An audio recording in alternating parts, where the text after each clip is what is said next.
ప్రతి ఉదయం దేవుని వాగ్దానం అనే కార్యక్రమానికి ప్రేమతో మిమ్మల్ని ఆహ్వానిస్తుంటున్నాను. ఈ ఉదయకాల సమయంలో దేవుడు మన కొరకు ఏర్పాటు చేసినటువంటి వాక్య భాగము ప్రకటన గ్రంథము 3వ అధ్యాయము 11వ వచనాన్ని ధ్యానించుకుందాం. ప్రకటన గ్రంథము 3వ అధ్యాయము 11వ వచనాన్ని ధ్యానించుకుందాం. నేను త్వరగా వచ్చుచున్నాను, ఎవడును నీ కిరీటము నాపహరింపకుండా నట్లు నీకు కలిగిన దానిని గట్టిగా పట్టుకొను.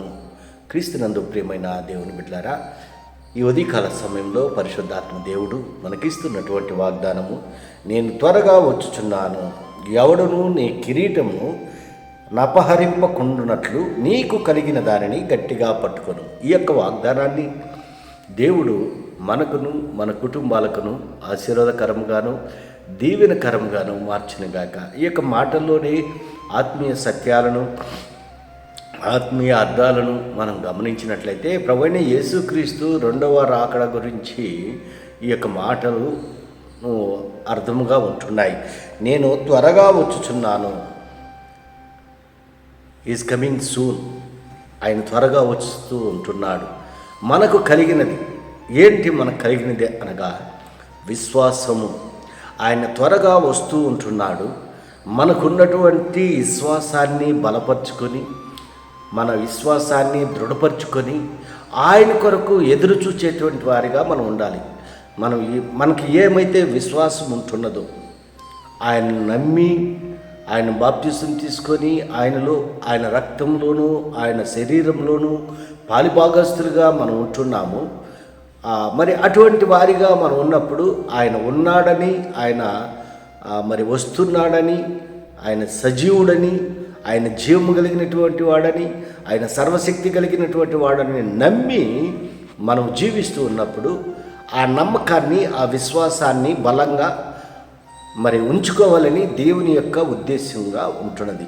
అవును ప్రియులారా, దేవుని నమ్మినటువంటి బిడ్డలుగా మనం ఈ లోకంలో జీవిస్తున్నప్పుడు ఆయన త్వరగా వస్తుంటున్నాడు. ఆయన ఎప్పుడు వస్తుంటున్నాడో మనకు తెలియదు.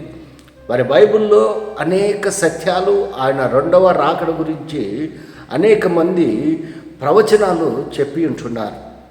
మరి ఆయన దొంగవలే వస్తాడు, మరి పొద్దుగుంకినప్పుడు వస్తాడో, అర్ధరాత్రి వస్తాడో, ఎప్పుడు వస్తాడో మనకు తెలియదు. కానీ ఆయన వచ్చినప్పుడు మనం సిద్ధంగా ఉండాలి. ఏ రీతిగా అయితే సిద్ధపడినటువంటి కన్యకలు ఆ పెళ్లి కుమారుని కొరకు సిద్ధముగా ఉంటున్నారో ఆ రీతిగా సిద్ధంగా ఉండాలి.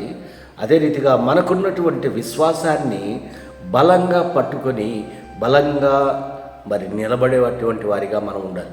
బుద్ధి లేనటువంటి వారు నిదానంగా పోవచ్చులే, ఆయన ఎప్పుడు వస్తాడో వచ్చినప్పుడు పోవచ్చులేమని అనుకున్న రీతిగా కాకుండా ఆయన ఎప్పుడు వస్తాడో మనకు తెలియదు. దొంగ ఏ సమయంలో వస్తాడో మనకు తెలియదు. మధ్యరాత్రి రావచ్చు, లేకపోతే తెల్లారుజామున రావచ్చు, మరి పొద్దున్నప్పుడే రావచ్చు. ఎప్పుడు వస్తాడో దొంగ మనకు తెలియదు. కానీ మనం ఎంత జాగ్రత్తగా ఉంటాము. అదే రీతిగా బైబిల్లో మనం గమనించినట్లయితే, ఇదిగో నేను త్వరగా వచ్చుచున్నాను, ఆయన యొక్క రాక కొరకు మనం ఎదురుచూచేటువంటి వారిగా ఉండాలి. యెహోవా కొరకు ఎదురుచూచువారు నూతన బలము పొందుతారని దేవుని యొక్క వాక్యంలో మనం చూస్తుంటున్నాం. క్రీస్తునందు ప్రియమైన దేవుని బిడ్డలారా, దేవుని నమ్మినటువంటి బిడ్డలుగా మనం ఈ లోకంలో జీవిస్తున్నప్పుడు మన నమ్మకము, మన విశ్వాసము, మన ఇవన్నిటిని కూడా బలంగా ఉంచుకొని ఆయన రాక కొరకు ఎదురు చూసేటువంటి వారిగా ఉండాలని ఈ కొద్ది మాటల ద్వారా నేను హెచ్చరిక చేస్తుంటున్నాను. దేవుడి యొక్క మాటలను మరెక్కువగా మీకును మీ కుటుంబాలకును ఆశీర్వాదకరంగాను దీవెనకరంగాను మార్చినగాక. ఆమేన్.